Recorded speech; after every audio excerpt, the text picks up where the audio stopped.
বিশ্বকাপ যত শেষের দিকে এগোচ্ছে ততই জমে উঠছে গোল্ডেন বুটের লড়াই।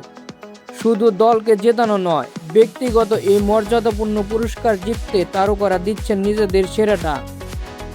তাহলে এই মুহূর্তে গোল্ডেন বুটের দৌড়ে কে এগিয়ে, কার সামনে সুযোগ সবচেয়ে বেশি, চলুন দেখে নেওয়া যাক।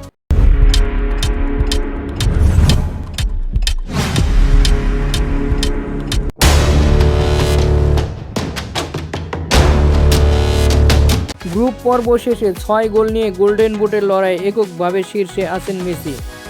তবে তার ঘাড়ে নিঃশ্বাস ফেলছেন Kylian Mbappe, Ousmane Dembele, Vinicius Junior ও আর্লিং হল্যান্ড। এই চারজনই এখন পর্যন্ত করেছেন 4টি করে গোল। তবে 2টি অ্যাসিস্ট থাকায় 4 জনের মধ্যে এগিয়ে আছেন এমবাপ্পে।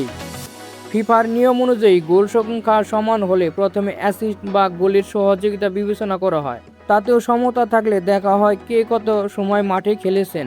এবারে বিশ্বকাপে আক্রমণভাগের ফুটবলাররা দুর্দান্ত ফর্মে রয়েছেন।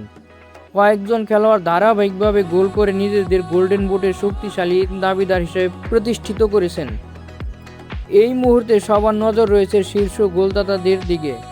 তবে শুধু গোলের সংখ্যা নয়, সমান গোল হলে অ্যাসিস্ট, মাঠের খেলার সময় এবং অন্যান্য অফিসিয়াল ট্রাইব্রেকারও গুরুত্বপূর্ণ ভূমিকা রাখবে। সবচেয়ে এগিয়ে থাকা ফুটবলার যদি সেমিফাইনাল ও ফাইনালেও গোলের দ্বারা বজায় রাখতে পারেন, তাহলে তার হাতেই উঠতে পারে গোল্ডেন বুট। অন্যদিকে খুব কাছাকাছি থাকা প্রতিদ্বন্দ্বীদের জন্য একটিমাত্র হ্যাটট্রিক বা 2 গোলের ম্যাচ পুরো হিসাব বদলে দিতে পারে। বিশেষ করে নকআউট পর্বে প্রতিটি গোলের মূল্য অনেক বেশি, কারণ এখানে প্রতিপক্ষ শক্তিশালী এবং সুযোগও তুলনামূলক কম। তাই যারা বড় ম্যাচে গোল করেছেন তারা এগিয়ে যাচ্ছেন এই মর্যাদাপূর্ণ পুরস্কারের দৌড়ের দিকে।